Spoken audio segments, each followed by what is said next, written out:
distinguished guests on and off the dais, Dr. Gopal Guru, eminent academic and retired professor from JNU, Dr. B. Iqbal, former Vice Chancellor of the University of Kerala, Dr. P.S. Shrikala, the Director of Kerala Knowledge Economy Mission, and Dr. P.P. Ajay Kumar, Director of UGC HRDC University of Kerala. The National Education Policy 2020 has come after a long tenure of 30 years. The previous National Education Policy was in 1986, followed by two review committees headed by Dr. Acharya Ramamurthy and Dr. Janardhan Reddy.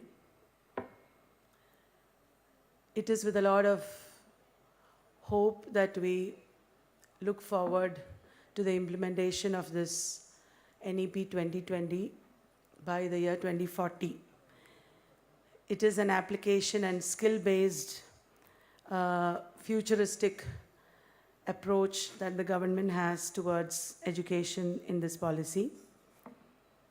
But there are also serious changes that could be a challenge to implement, such as the 4-year degree program, the new extra exam structure, the emphasis on regional languages, especially in the government schools and government education sector, and also the potential widening of the learning gap and the digital divide. So in this scenario, LitCrit and both Hitri publications thought it proper to organize this discussion on NEP 2020. We have a panel of eminent academics and thinkers today to speak to us. Dr. Gopal Guru has retired as a professor of political science from Jawaharlal Nehru University, and he is now the editor of the prestigious Economic and Political Weekly. Dr. Gopal Guru has been a powerful and liberal voice in the academia that has been largely shackled of late by conservative forces. With a lot of gratitude and privilege, I welcome you, sir, to this gathering.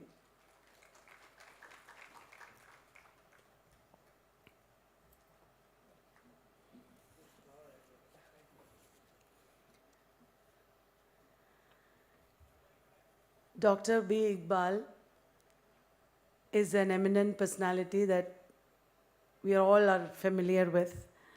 He has been a vibrant presence in the intellectual and academic environment of Kerala.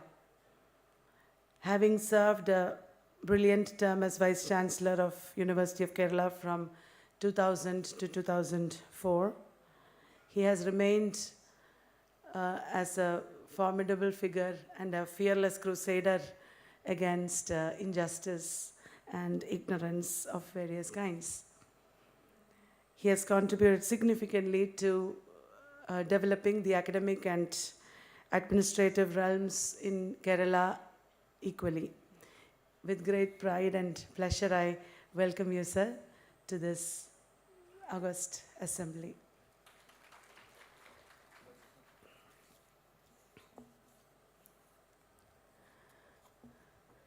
Dr. P.S. Shrikala has also been a very important personality when it comes to education and employment. She is heading the Kerala Knowledge Economy Mission, which has made significant achievements in imparting employment and empowerment to lakhs of people from disadvantaged sections of the state. It is very relevant that she is also here with us today Thank you very much, ma'am, and welcome you.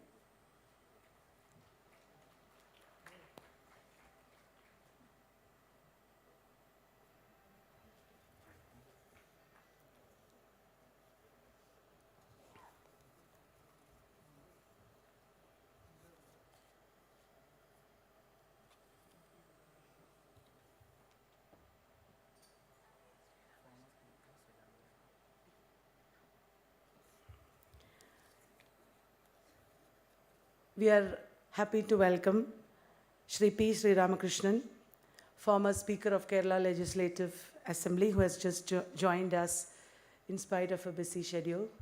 He has, as we all know, always stood for equality in education and employment. It is a great privilege for us to welcome you, sir, to this gathering.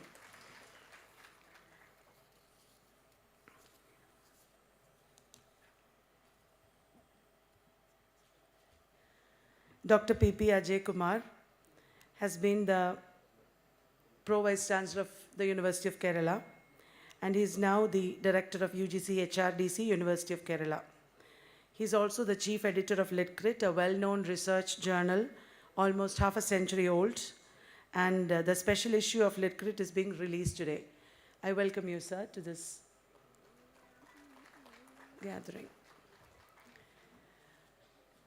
We have a lot of eminent personalities here with us off the stage also. I welcome each and every one of you.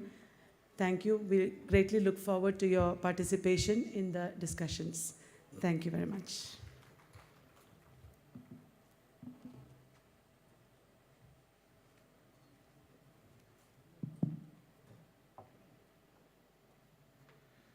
എല്ലാവർക്കും സ്വാഗതം. നമ്മുടെ discussion മലയാളത്തിലും ഇംഗ്ലീഷിലും രണ്ട് ഭാഷകളിലുമായിട്ടാണ് plan ചെയ്തിരിക്കുന്നത്. Professor Gopal ഗുരു ഇംഗ്ലീഷിൽ ആണ് സംസാരിക്കുക, മറ്റുള്ളവർ മിക്കവാറും മലയാളത്തിലായിരിക്കും. നമ്മുടെ ഈ ഡിസ്കഷനിൽ പങ്കെടുക്കുന്ന പാനലിസ്റ്റുകൾക്ക് പുറമെ ഓഡിയൻസിനും ചോദ്യങ്ങൾ ചോദിക്കാം. ആദ്യത്തെ ഒരു റൗണ്ട് ഡിസ്കഷന് ശേഷം അത്തരം ചോദ്യങ്ങൾക്ക് അവസരം ഉണ്ടായിരിക്കും. എല്ലാവർക്കും പാനലിസ്റ്റുകൾക്കെല്ലാം ഒന്നുകൂടെ സ്വാഗതം. നമുക്കറിയാം, നാഷണൽ എഡ്യൂക്കേഷൻ പോളിസി 2020 ചൂടേറിയ ചർച്ചകൾക്ക് വിധേയമായിട്ടുണ്ട്. ഇന്ത്യയുടെ വിവിധ ഭാഗങ്ങളിൽ അക്കാദമിക വിദഗ്ധർ പലതരത്തിലുള്ള അഭിപ്രായങ്ങൾ ഈ പോളിസിയെക്കുറിച്ച് ഇതിനോടകം തന്നെ രേഖപ്പെടുത്തിയിട്ടുണ്ട്. ഈ പോളിസിയുടെ ഏറ്റവും പ്രധാനപ്പെട്ട ചില റെക്കമെൻഡേഷൻസ് മാത്രം സൂചിപ്പിക്കാൻ ഞാൻ ഈ അവസരം ഉപയോഗിക്കുന്നു. അതിനുശേഷം നമ്മുടെ പാനലിസ്റ്റുകളുടെ അഭിപ്രായങ്ങൾ നമുക്ക് കേൾക്കാം. നമുക്കറിയാം, 2020 ഇറങ്ങിയ പോളിസി അതിൻ്റെ ഏറ്റവും സുപ്രധാനമായിട്ടുള്ള ലക്ഷ്യമായിട്ട് സൂചിപ്പിക്കുന്നത് ആക്സസ് ടു ക്വാളിറ്റി എഡ്യൂക്കേഷൻ എന്നുള്ളതാണ്. എന്നാൽ 1986 പ്രഖ്യാപിച്ച പോളിസി ഇതിൽ നിന്ന് നേരിയ വ്യത്യാസത്തോടു കൂടിയാണ് അന്ന് പ്രഖ്യാപിച്ചത് access and equity of education. Access and equity എന്നതിൽ നിന്നും ആക്സസ് ടു ക്വാളിറ്റി എഡ്യൂക്കേഷൻ എന്ന രീതിയിലേക്ക് അതിൻ്റെ ത്രസ്റ്റ് മാറിയിരിക്കുന്നു എന്നതാണ് ഒരു പ്രധാനപ്പെട്ട കാര്യം. അതുകൊണ്ട് തന്നെ ക്വാളിറ്റിയുള്ള ഗുണമേന്മയുള്ള സർവകലാശാലകളും ഗുണമേന്മയുള്ള കോളേജുകളും വളർത്തിക്കൊണ്ടുവരിക എന്നുള്ളതാണ് നാഷണൽ എഡ്യൂക്കേഷൻ പോളിസി ലക്ഷ്യമാക്കുന്നത്. ഇതിൻ്റെ ഭാഗമായി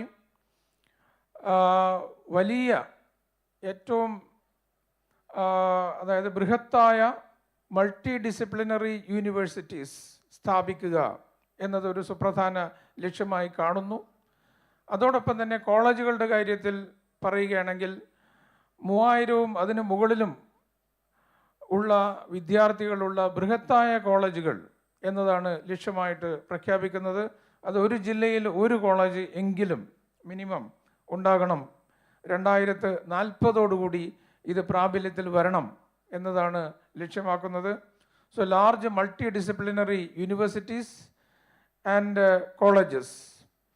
and as far as this concept is concerned, we know that our universities are now at least some of the universities are specialized universities. That is, we have Law University, Fisheries University, Science and Technology University. So we have specialized universities. And what will happen to these specialized universities is certainly a question of concern. Now the NEP visualizes multidisciplinary universities, and I think the specialized universities may not have any space in future. മറ്റൊരു പ്രധാനപ്പെട്ട കാര്യം, എല്ലാ സ്ഥാപനങ്ങൾക്കും, അത് health medical കോളേജുകളോ technical, അതായത് engineering കോളേജുകളോ arts and science കോളേജുകളോ എന്ന് വ്യത്യാസമില്ലാതെ എല്ലാ കോളേജുകൾക്കും ഒരേ ഒരു റെഗുലേറ്ററി ബോഡി എന്നതാണ്. നിലവിൽ അത് പലതാണ്, അതിനെയെല്ലാം ഒരുമിച്ചാക്കുന്നു. അതോടൊപ്പം തന്നെ ഗ്രോസ് എൻറോൾമെൻറ്റ് റേഷ്യോ വർദ്ധിപ്പിക്കാനായി ഓൺലൈൻ എഡ്യൂക്കേഷനും ഡിസ്റ്റൻസ് എഡ്യൂക്കേഷനെയും കൂടുതൽ പ്രോത്സാഹനം നൽകുക എന്നത് മറ്റൊരു ലക്ഷ്യമാണ്. എന്നാൽ ഇതിനെല്ലാം പുറമെ ഏറ്റവും കൂടുതൽ ചർച്ചയായിട്ടുള്ള ചില പ്രധാനപ്പെട്ട റെക്കമെൻഡേഷൻസ്, അതിലൊന്ന് നിലവിലുള്ള അഫിലിയേറ്റിംഗ് സിസ്റ്റം അത് പൂർണ്ണമായിട്ടും ഒഴിവാക്കുക. യൂണിവേഴ്സിറ്റികൾ കോളേജുകളെ അഫിലിയേറ്റ് ചെയ്യുന്ന സിസ്റ്റം പൂർണ്ണമായിട്ട് ഒഴിവാക്കുകയും കോളേജുകൾ ഓട്ടോണമസ് കോളേജുകളായി ഡിഗ്രി അവാർഡിംഗ് ഇൻസ്റ്റിറ്റ്യൂഷൻസ് ആയിട്ട് മാറുകയും ചെയ്യുക എന്നുള്ളതാണ്. എല്ലാ കോളേജുകളും ഓട്ടോണമസ് കോളേജുകൾ, അവർ തന്നെ ഡിഗ്രി അവാർഡ് ചെയ്യും, അവർ തന്നെ സിലബസ് രൂപവൽക്കരിക്കും. അത്തരത്തിലുള്ള ഒരു മാറ്റം അത് ഏറ്റവും പ്രധാനപ്പെട്ട, ഏറ്റവും കൂടുതൽ ചർച്ച ചെയ്യപ്പെട്ട ഒരു മാറ്റമാണ്. അത് 2035 പ്രാബല്യത്തിൽ കൊണ്ടുവരാനാണ് NEP ലക്ഷ്യമിടുന്നത്. അതുപോലെ തന്നെ മറ്റൊരു പ്രധാനപ്പെട്ട കാര്യം, ഗ്രോസ് എൻറോൾമെൻറ്റ് റേഷ്യോ നിലവിലുള്ള 26.3 നിന്നും 50% വർദ്ധിപ്പിക്കുക. ഇത് 2030 ഈ ലക്ഷ്യം പൂർത്തീകരിക്കുക എന്നതാണ് മറ്റൊരു ലക്ഷ്യമായിട്ട് ചൂണ്ടിക്കാണിച്ചിരിക്കുന്നത്. ഇതോടൊപ്പം തന്നെ വളരെ അധികം ചർച്ച ചെയ്യപ്പെട്ട മറ്റൊരു റെക്കമെൻഡേഷനാണ് multiple entry and exit option എന്നുള്ളത്.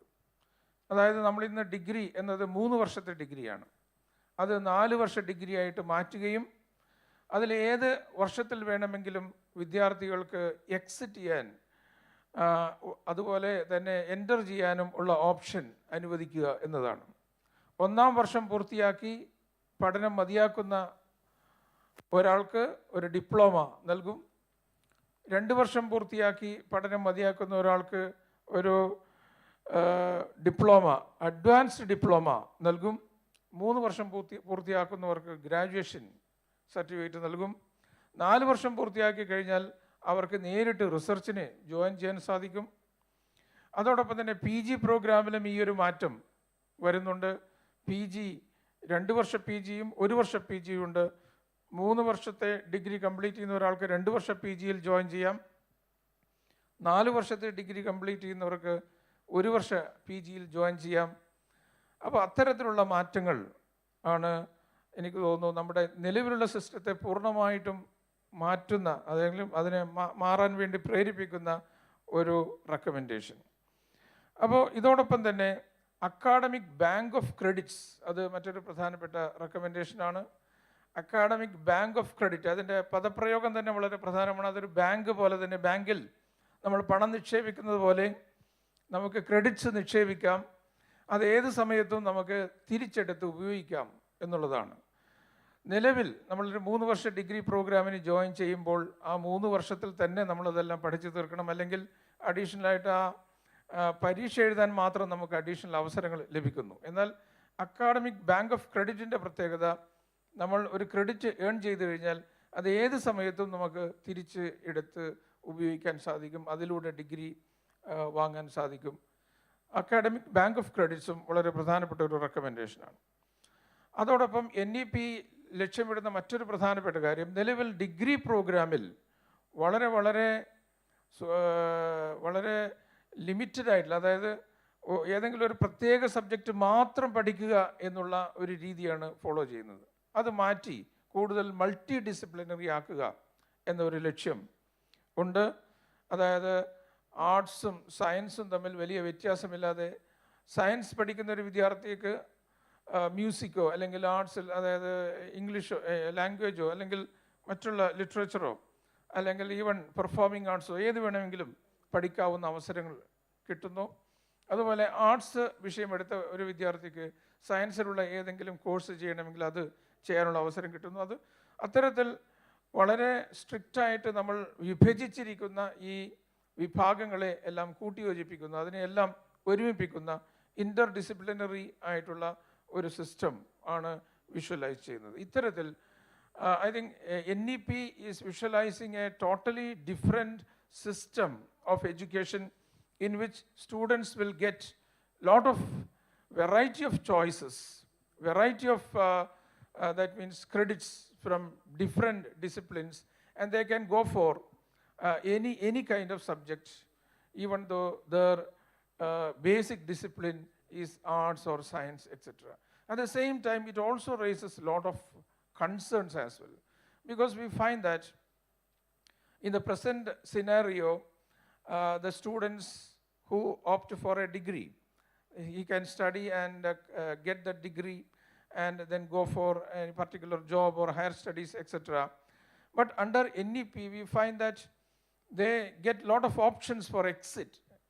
And how can we accept, that means how can we allow students to come back to a 3-year degree program at the second year or third year, because our seats are limited, our facilities are limited. So if there is no restriction for exit and entry, how can we manage it? And that is a big problem. And regarding credits also, there are a lot of concerns, because these credits also does not have any limit. അതായത് ഒരു ലിമിറ്റും ഇല്ലാതെ എത്രയും credits വേണമെങ്കിലും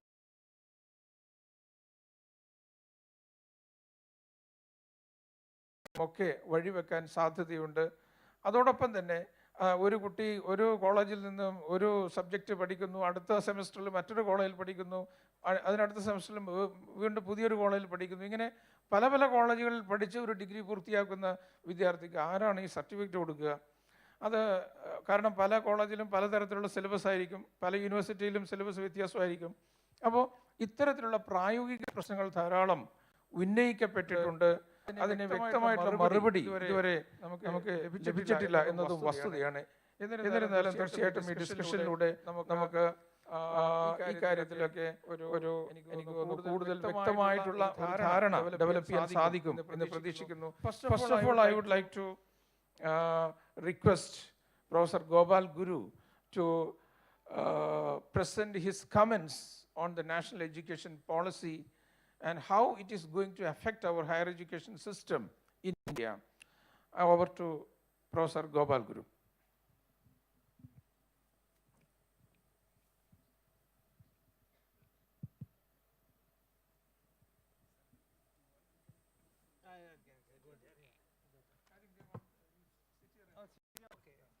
Okay. Can everybody hear me?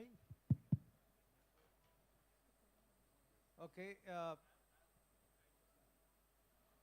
Let me thank the organizers for inviting me to speak to you this morning on the subject which is so important. What implication does the new economic policy, new education policy has for? Yeah. Good, thank you.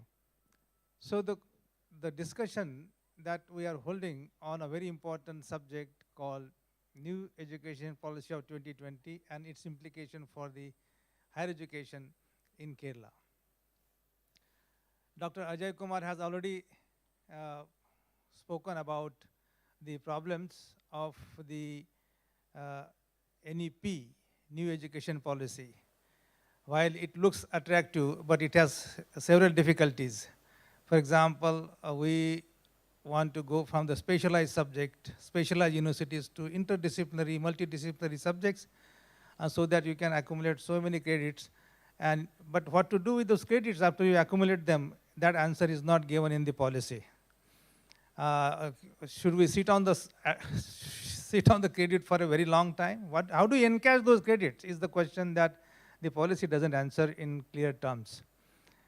So I would go with this in multidisciplinary policy, but I would also expect the new education policy framers that if you are talking about quality of education, you have to take one more step further and say quality of education has to be linked to quality of life.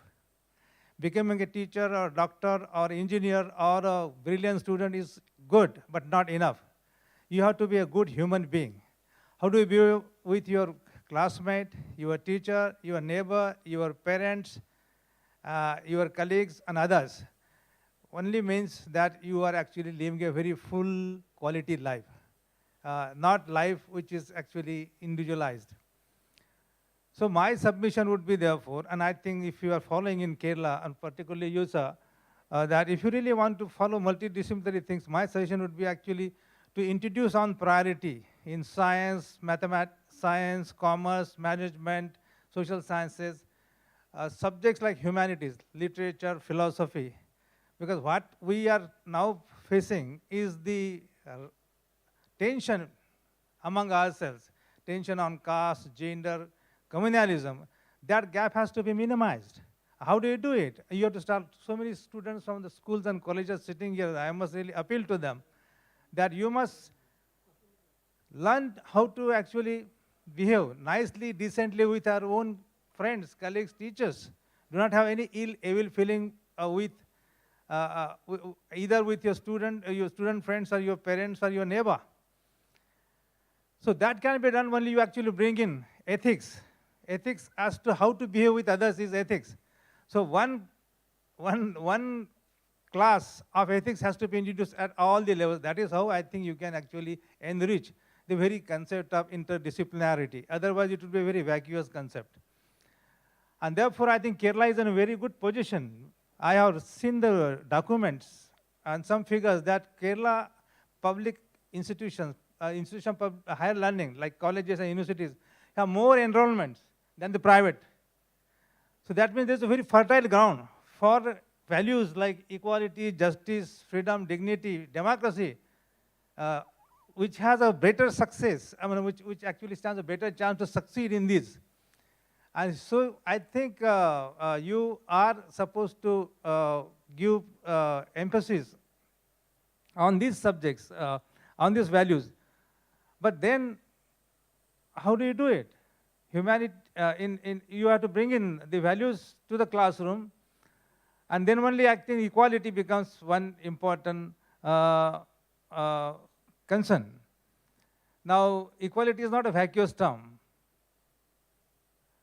It has to be introduced with the help of the government, educational institutions, trusts, and I am happy to note that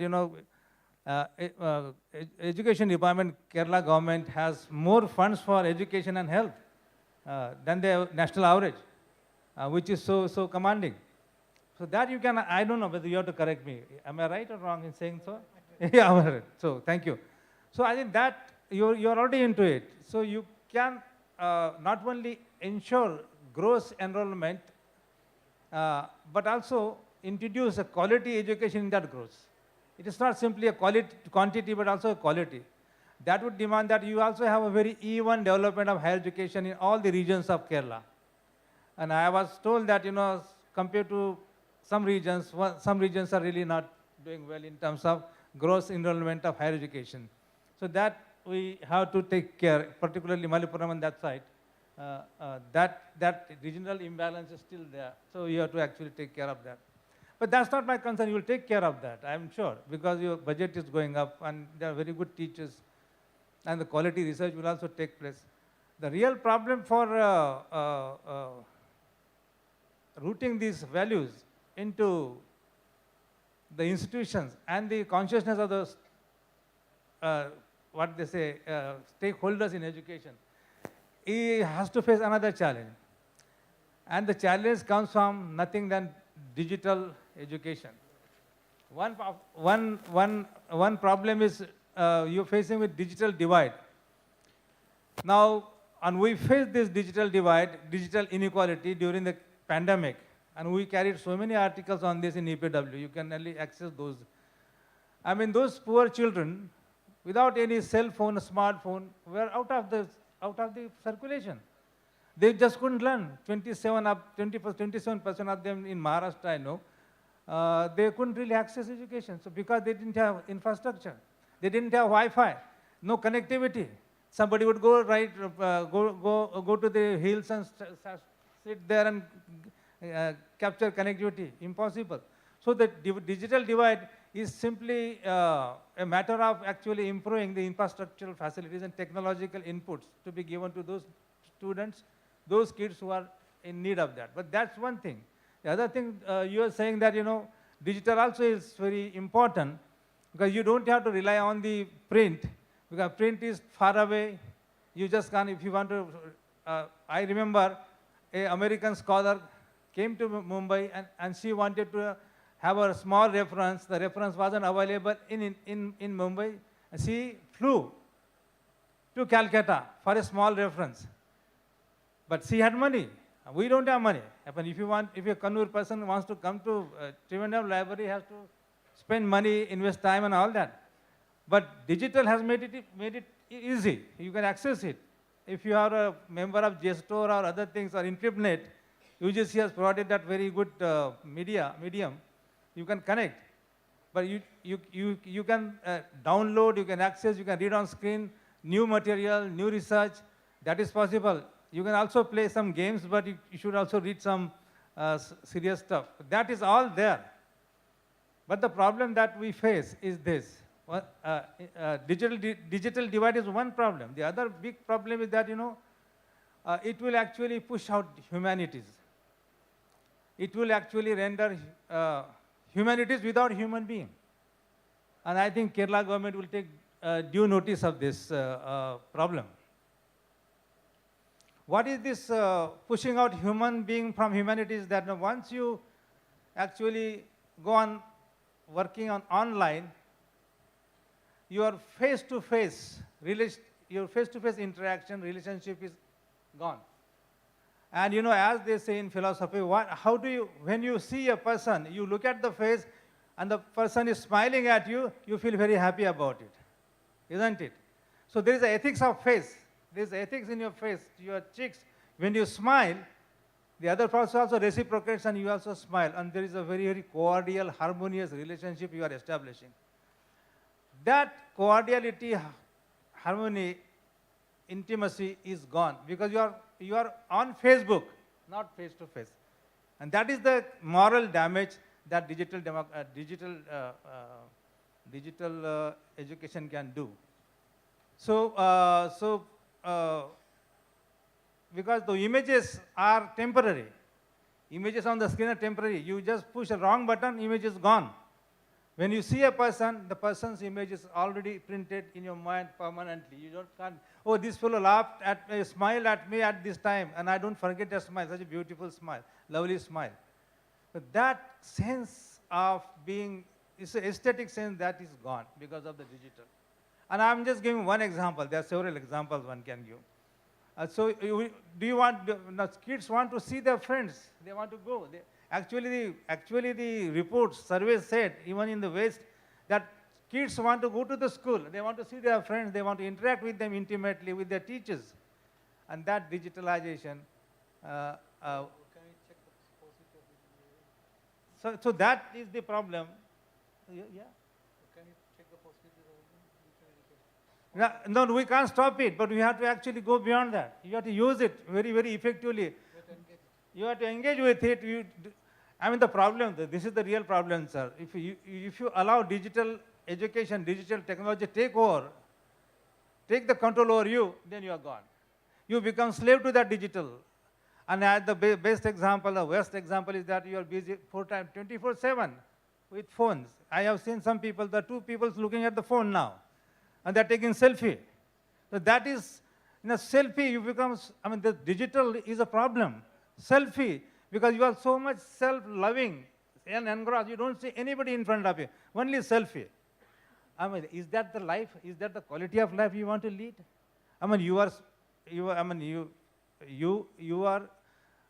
You are born to to establish good relationship with another human being. That's the beauty of life, isn't it? So, but you just can't avoid it.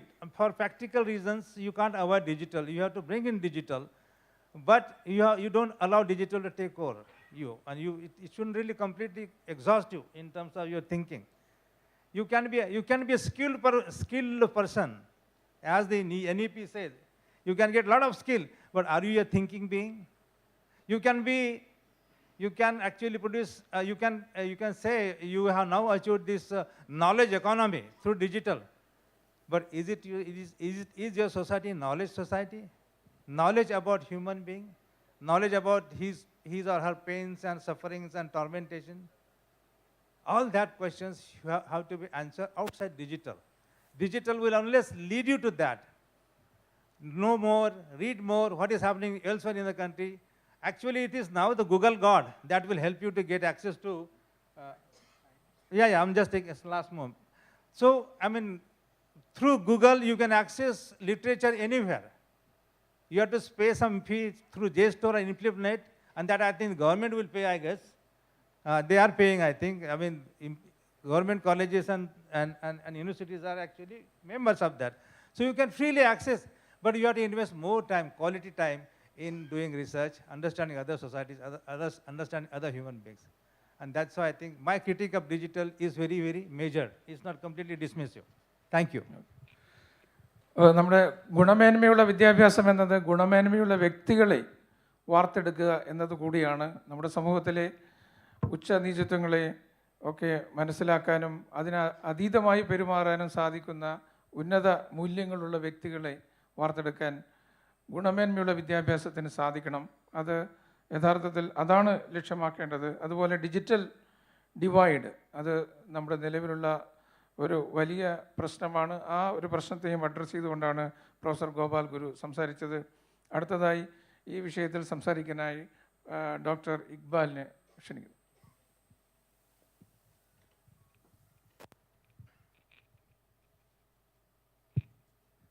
ബഹുമാന്യരെ, പുത്തൻ വിദ്യാഭ്യാസ നയത്തിൻ്റെ ഉള്ളടക്കവും അതിൻ്റെ പ്രത്യാഘാതങ്ങളുമാണ് ഇവിടെ ചർച്ച ചെയ്യുന്നത്. വളരെ ബൃഹത്തായ ഒരു വിഷയമാണ്. നമ്മുടെ ഈ പരിമിതമായ സൗകര്യത്തിനുള്ളിൽ അത് മുഴുവൻ പരിശോധിക്കുക അത്ര സാധ്യമല്ല. ഞാൻ പരിഗണനയ്ക്കെടുക്കേണ്ട 2-3 കാര്യങ്ങൾ മാത്രം സൂചിപ്പിക്കാനാണ് ഈ പരിമിതമായ സമയത്തിൻ്റെ പരിധിയിൽ നിന്നുകൊണ്ട് ശ്രമിക്കുന്നത്. ഒന്ന്, ഒരു പുതിയ വിദ്യാഭ്യാസ നയം ആവശ്യകമായിരുന്നു, സംശയമൊന്നുമില്ല. കാരണം ഇന്ന് വൈജ്ഞാനിക മേഖല പരിശോധിച്ചു കഴിഞ്ഞാൽ വമ്പിച്ച കുതിച്ചുചാട്ടമാണ് വൈജ്ഞാനിക മേഖലയിൽ ഉണ്ടായിക്കൊണ്ടിരിക്കുന്നത്. വിജ്ഞാന വിപ്ലവം എന്ന് തന്നെ പറയാം. യഥാർത്ഥത്തിൽ തിരിഞ്ഞു നോക്കുമ്പോൾ നമ്മൾ എല്ലാ കാലത്തും വിജ്ഞാന വിപ്ലവത്തെക്കുറിച്ച് പറഞ്ഞിട്ടുണ്ട്. പക്ഷേ അതിൽ നിന്ന് വ്യത്യസ്തമാണ് ഇപ്പോഴോ വിജ്ഞാന വിപ്ലവത്തിൻ്റെ നിരക്ക് വളരെയേറെ വർദ്ധിച്ചിട്ടുണ്ട്. Rate of knowledge explosion has increased. ഇപ്പോൾ ഇവിടെ ഇരിക്കുന്ന കുട്ടികൾ ധാരാളം ഇരിക്കുന്നുണ്ട്. അവരൊക്കെ ഇന്നും നാളെയുമായി പഠിക്കാൻ പോകുന്ന കാര്യങ്ങളൊക്കെ അവരുടെ ജീവിതത്തിൽ ഒരു തൊഴിൽ മേഖലയിലേക്കൊക്കെ വരുമ്പോൾ അപ്രസക്തമാകുന്ന രൂപത്തിലേക്ക് വൈജ്ഞാനിക വിപ്ലവം കുതിച്ചുചാടുന്നുണ്ട്. മാത്രമല്ല, വിവിധ വിജ്ഞാന ശാഖകൾ തമ്മിലുള്ള ഉദ്ഗ്രഥനവും സമന്വയവും അതിവേഗത്തിൽ നടന്നു വരികയാണ്. അപ്പോൾ പഴയതുപോലെ ജീവശാസ്ത്രം, ഭൗതികശാസ്ത്രം എന്നൊക്കെ, അല്ലെങ്കിൽ സാമൂഹ്യശാസ്ത്രം, നൈതികത, ഇവയൊക്കെ തമ്മിൽ ഭേദപ്പെടുത്താൻ പറ്റാത്ത രൂപത്തിൽ അത് സമന്വയിച്ചുകൊണ്ട് മുന്നോട്ട് പോയിക്കൊണ്ടിരിക്കുകയാണ്. മാത്രമല്ല, ഇന്ത്യയിൽ മറ്റൊരു പ്രശ്നം കൂടെ ഉണ്ട്. പുതിയ വിദ്യാഭ്യാസത്തിൻ്റെ ഒരു ആവശ്യകതയിലേക്ക് നമ്മെ നയിക്കുന്നൊരു പ്രധാനപ്പെട്ട കാരണം, ഇന്ത്യയിൽ നിന്ന് വൻതോതിൽ ഉന്നത വിദ്യാഭ്യാസ മേഖലയിലേക്ക് മറ്റ് രാജ്യങ്ങളിലേക്ക് കുട്ടികൾ പോയിക്കൊണ്ടിരിക്കുക. ഏറ്റവും അവസാനത്തെ കണക്കനുസരിച്ച് 4.5 ലക്ഷം ഇന്ത്യൻ വിദ്യാർത്ഥികളാണ് വിദേശ സർവകലാശാലകളിൽ പഠിക്കുന്നത്. വർഷം തോറും ഇപ്പോഴത്തെ നിരക്കനുസരിച്ച് 40% അത് വർദ്ധിച്ചുകൊണ്ടിരിക്കുക. അതിൻ്റെ ഭാഗമായിട്ട് ഏറ്റവും കുറഞ്ഞ 3 ലക്ഷം കോടി രൂപ നമ്മുടെ രാജ്യത്തു നിന്ന് പുറത്തേക്ക് ഒഴുകുകയും ചെയ്യുന്നുണ്ട്. പണ്ടൊക്കെ ഇതൊരു ബ്രെയിൻ ഗെയിനായിട്ടാണ് നമ്മൾ കരുതിയിരുന്നത്. കാരണം വിദേശ രാജ്യങ്ങളിൽ പോയി പഠിച്ച് തിരിച്ച് ഇന്ത്യയിലേക്ക് തിരിച്ചെത്തി ഇവിടെ ഒരു സേവനം അനുഷ്ഠിക്കും എന്ന് നമ്മൾ കരുതിയിരുന്നു. ആ അർത്ഥത്തിൽ ബ്രെയിൻ ഗെയിൻ എന്ന് പറഞ്ഞിരുന്നു. പക്ഷേ അത് മാറി ഇന്നൊരു ബ്രെയിൻ ഗെയിനല്ല, ബ്രെയിൻ ഡ്രെയിൻ ആയി തന്നെ മാറുകയാണ്. കാരണം ഈ പഠിക്കാൻ പോകുന്ന കുട്ടികളൊന്നും അവിടെ തന്നെ ജോലി ചെയ്ത് അവിടെ തന്നെ അവിടുത്തെ പൗരത്വം സ്വീകരിച്ച് അവിടെ തുടരുന്നതായിട്ടാണ് നമുക്ക് കാണാൻ കഴിയുന്നത്. ഈ ഒരു സാഹചര്യത്തിൽ തീർച്ചയായിട്ടും ഒരു പുതിയ വിദ്യാഭ്യാസ നയത്തിൻ്റെ ആവശ്യകതയുണ്ട്. പക്ഷേ അങ്ങനെ ചെയ്യുമ്പോൾ 1-2 പ്രശ്നങ്ങളുണ്ട്. അതാണ് ഞാൻ 4 കാര്യങ്ങളാണ് ഇവിടെ നിങ്ങളുടെ ശ്രദ്ധയിൽപ്പെടുത്താൻ ആഗ്രഹിക്കുന്നത് വിശദമായി നമുക്ക് ചർച്ച ചെയ്യാൻ സമയമില്ലെങ്കിലും ഒന്ന്, ഇതിപ്പോൾ ഈ വിദ്യാഭ്യാസ നയം എന്ന് പറയുന്നത് കൺകറൻറ്റ് ലിസ്റ്റിൽ വന്നിട്ടുണ്ട്. സമാവർത്ത പട്ടിക എന്ന് പറഞ്ഞാൽ ശരിയാണോ ശ്രീകല? മലയാളത്തിൽ സമാവർത്ത പട്ടിക എന്ന് പറയാമല്ലോ അല്ലേ? പറയാം, അങ്ങനെ പറയുന്നുണ്ട് കൺകറൻറ്റ് ലിസ്റ്റിൽ. അങ്ങനെ കൊണ്ടുവന്നേ തെറ്റുമില്ല. കാരണം ഉന്നത വിദ്യാഭ്യാസം, അതുപോലെ തന്നെ മറ്റ് സംസ്ഥാനങ്ങളിൽ പോകുമ്പോൾ ഉന്നത വിദ്യാഭ്യാസ മേഖലയിൽ തുടർ വിദ്യാഭ്യാസം, തൊഴിൽ സാധ്യത ഇതൊക്കെ പരിഗണിക്കുമ്പോൾ തന്നെയല്ല ഇന്ത്യയെ പോലുള്ളൊരു ഫെഡറൽ രാജ്യത്ത് കേന്ദ്രീകൃതമായി ചില തീരുമാനങ്ങളൊക്കെ നമ്മൾ എടുക്കേണ്ടി വരും. അത് തെറ്റില്ല. അതിൻ്റെ അടിസ്ഥാനത്തിൽ 1976 സ്വരൺ സിംഗ് കമ്മിറ്റിയുടെ തീരുമാനമനുസരിച്ചാണ് ഇങ്ങനെ ഒരു തീരുമാനത്തിലേക്ക് നമ്മൾ എത്തുന്നത്. അതിൽ തെറ്റില്ല. പക്ഷേ അങ്ങനെ പറഞ്ഞപ്പോൾ തന്നെ അന്ന് 42ാം ഭരണഘടനാ ഭേദഗതി അനുസരിച്ചാണ് ഈ പറയുന്ന കൺകറൻറ്റ് ലിസ്റ്റിലേക്ക് വരുന്നത്.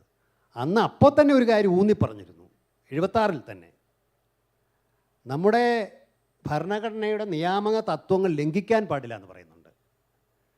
എന്തൊക്കെയാണത്? തുല്യാവസരം, മതേതരത്വം, ശാസ്ത്രബോധം, സാമൂഹ്യനീതി ഇവ ഉറപ്പാക്കുക എന്നുള്ളത് പിന്തുടരണം കേന്ദ്ര സംസ്ഥാന സർക്കാരുകളെന്ന് ഊന്നി പറയുന്നുണ്ട്.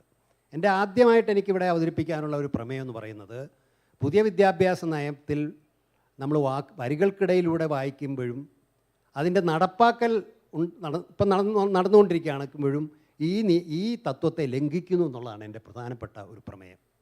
അപ്പോൾ നിങ്ങൾ മനസ്സിലാക്കേണ്ട ഒരു കാര്യം, അസംബ്ലികളിൽ ചർച്ച ചെയ്തിട്ടില്ല, സംസ്ഥാന അസംബ്ലികളിൽ ചർച്ച ചെയ്യണമായിരുന്നു. കേന്ദ്ര പാർലമെൻറ്റിൽ അവതരിപ്പിച്ച് ഒരു അഭിപ്രായ സമന്വയത്തോടു കൂടി നടപ്പിലാക്കേണ്ട ഒരു പദ്ധതി ഇപ്പോൾ എന്താ സംഭവിക്കുന്നതെന്ന് പോലും നമുക്കറിയാം. There is a total confusion sir, this total anarchic situation. So every other day ഒന്നുകിൽ once at least the ministry of human resources come with a proposal, and the next day the University Grants Commission comes out with a proposal. Okay, so we do not know what really is happening. I have read in yesterday's paper that the UGC is suggesting that we can have a student can attend 2 concurrent courses at the same time. ഒരേ course 2 കോഴ്സുകൾ ഒരേ സമയത്ത് attend ചെയ്യാൻ UGC ഉടൻ തന്നെ നടപ്പിലാക്കണമെന്ന് നിർദ്ദേശം മുന്നോട്ട് വെക്കുന്നു. അതേപോലെ മിനിസ്ട്രി ഓഫ് ഹ്യൂമൻ റിസോഴ്സസ് പറയുന്നു വിദേശ സർവകലാശാലകൾക്ക് ഇന്ത്യയിൽ പ്രവർത്തിക്കാൻ അനുവദിക്കുന്നു. അത് പറയുമ്പോൾ തന്നെ ശ്രദ്ധിക്കേണ്ട ഒരു കാര്യം, ന്യൂ എഡ്യൂക്കേഷൻ പോളിസിയിൽ പറഞ്ഞിട്ടുള്ള തത്വത്തിന് വിരുദ്ധമായിട്ടാണ് മിനിസ്ട്രി ഓഫ് ഹ്യൂമൻ റിസോഴ്സസ് പറഞ്ഞിട്ടുള്ളത്. എന്താണ് ന്യൂ എഡ്യൂക്കേഷൻ പോളിസി പറഞ്ഞിട്ടുള്ളത്? ന്യൂ എഡ്യൂക്കേഷൻ പോളിസിയിൽ പറഞ്ഞിട്ടുള്ളത്, ഇപ്പോൾ അംഗീകരിച്ച ന്യൂ എഡ്യൂക്കേഷൻ പോളിസിയിൽ പറഞ്ഞിട്ടുള്ളത് ആദ്യത്തെ 100 സർവകലാശാലകൾ എന്നുള്ളതിന് മാത്രം ഇവിടെ പ്രവർത്തിക്കാൻ അനുവദിക്കുന്നതാണ്. They said that first 100 universities. But now they say first 500 universities. Not only that, they have gone further to say that any university which has got a high recognition in any country can come here. പ്രിയമുള്ളവരെ, ഞാൻ ഒരിക്കൽ ഓസ്ട്രേലിയയിൽ പോയി തിരിച്ചു വരുന്ന വഴി മലേഷ്യയിലും സിംഗപ്പൂരിലും ഇറങ്ങി. ഇവിടുത്തെ അന്ന് കേരള സർവകലാശാലയിൽ പ്രവർത്തിക്കുന്ന 2 പ്രൊഫസർമാർ അവിടെ വിദേശ സർവകലാശാലയിൽ പ്രവർത്തിക്കുന്നുണ്ടായിരുന്നു. അപ്പോൾ ഈ വിദേശ സർവകലാശാലയിൽ വികസ്വര രാജ്യങ്ങൾ എങ്ങനെയാണ് പ്രവർത്തിക്കുന്നതെന്ന് ഞാൻ മനസ്സിലാക്കിയത് അപ്പോഴാണ്. നിങ്ങൾ മനസ്സിലാക്കണം, ലോകത്തിലെ വിശുദ്ധ സർവകലാശാല ഒന്നും തന്നെയും, Oxford university, MIT, Stanford university, none of them will start their so-called branches in any developing countries. They want people to go there and learn. ഇവരെന്താ ചെയ്യുന്നത് പറഞ്ഞാൽ ഒരു കെട്ടിടത്തിനകത്ത് ഒരു മുറിക്കകത്താണ് നടത്തുന്നത്. There is no campus, there is no faculty, most of them are online education. അങ്ങനെയാണ് നടക്കുന്നത്. അതാണ് ഇന്ത്യയിൽ വരാൻ പോകുന്നത്. മാത്രമല്ല വൻകിട ഫീസും ആയിരിക്കും. അവിടെ പഠിക്കുന്നവരുടെ ഭാവി എന്താണെന്ന് നമുക്ക് ഉറപ്പാക്കാൻ കഴിയില്ല. ആ രീതിയിലാണ് നടക്കുന്നത്. അതുപോലെ ഈ പൊതു നന്മയെക്കുറിച്ചും കൂടി ഒരു തെറ്റിദ്ധാരണ ഈ ചർച്ചയിൽ പരക്കുന്നുണ്ട്. അതൊന്ന് മാറ്റാൻ വേണ്ടി ഞാൻ ആഗ്രഹിക്കുക. പൊതുവേ ഒരു തെറ്റിദ്ധാരണ ഉണ്ടായിട്ടുള്ളത്, സാർവദേശീയ രംഗത്ത് ഈ സാമൂഹ്യ നീതിയിൽ നിന്ന് നമ്മൾ സാധാരണ പറയാറുള്ള മുതലാളിത്ത രാജ്യങ്ങളും സാമ്രാജ്യത്വ രാജ്യങ്ങളൊക്കെ നീങ്ങിക്കൊണ്ടിരിക്കുന്നു. അത് അനുകരിക്കാനാണ് ഇന്ത്യ ഗവൺമെൻറ് ശ്രമിക്കുന്നത്. അങ്ങനെയല്ല യഥാർത്ഥം സംഭവിച്ചത്. ഞാൻ സർവകലാശാല വൈസ് ചാൻസലർ ആകുന്നതിന് തൊട്ട് മുമ്പ്, ഞാൻ 2000 മെയ്യിലാണ് സർവകലാശാല വൈസ് ചാൻസലർ ആകുന്നത്. Just before I was the vice chancellor, I was in UK in a university discussing about local self-government. So I visited Oxford University. അപ്പോൾ അവിടെ നടന്നൊരു ഞാനൊരു കോൺഫറൻസ് യാദൃച്ഛമായിട്ട് ഇതുപോലെ മുറി ചെന്നപ്പോൾ the discussion that was going on was, why is that students who are studying at the school level in the public schools, അവിടുത്തെ public school എന്ന് പറഞ്ഞാൽ ഗവൺമെൻറ് സ്കൂളുകളാണ് കേട്ടോ. In India public school is A private school. why are they not getting admission in the Oxford University? That was a discussion that was going. So the current discussion at the global level, as far as equity issues concerned, is that we have to move from elitism to egalitarianism. പണ്ട് നിങ്ങൾക്ക് അറിയാമല്ലോ, Oxford യൂണിവേഴ്സിറ്റിയിലും ഹാരോയിലും കാംബ്രിഡ്ജിലും ഒക്കെ പഠിക്കാൻ പോയത് ജവഹർലാൽ നെഹ്റുവും ബേനസീർ ഭൂട്ടോയൊക്കെ അല്ലെങ്കിൽ ഭൂട്ടോയൊക്കെ ആയിരുന്നു. Now they are changing that from egalitarian to egalitarian. വരേണ്യവൽക്കരണത്തിൽ നിന്ന് സമത്വാധിഷ്ഠിതമായ വിദ്യാഭ്യാസത്തേക്ക് മാറുന്നു. Exclusive education to social inclusion, അതാണ് അവർ സാർവത്രികവൽക്കരണം, യൂണിവേഴ്സലൈസേഷൻ ഓഫ് ഹയർ എഡ്യൂക്കേഷൻ. ഇതാണ് ഇന്ന് സാർവദേശീയമായി നടന്നിരിക്കുന്നത്. മാത്രമല്ല, ഇന്ത്യ സർക്കാരിൻ്റെ ഒരു സാർവദേശീയ ഉത്തരവാദിത്തത്തിൽ നിന്നും കൂടി അവരെ പിന്നോട്ട് പോകുന്നുണ്ട്. എന്താണത്?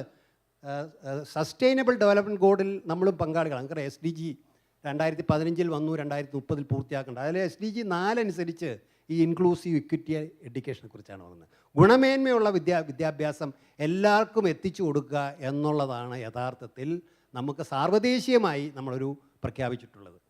ഞാൻ അവസാനമായിട്ട് ഒരു കാര്യം കൂടെ പറഞ്ഞിട്ട് അവസാനിപ്പിക്കുക. അത് ബഹുമാനപ്പെട്ട ഗുരു അത് ഇവിടെ പറഞ്ഞു, about this digital divide. This is A very very serious issue.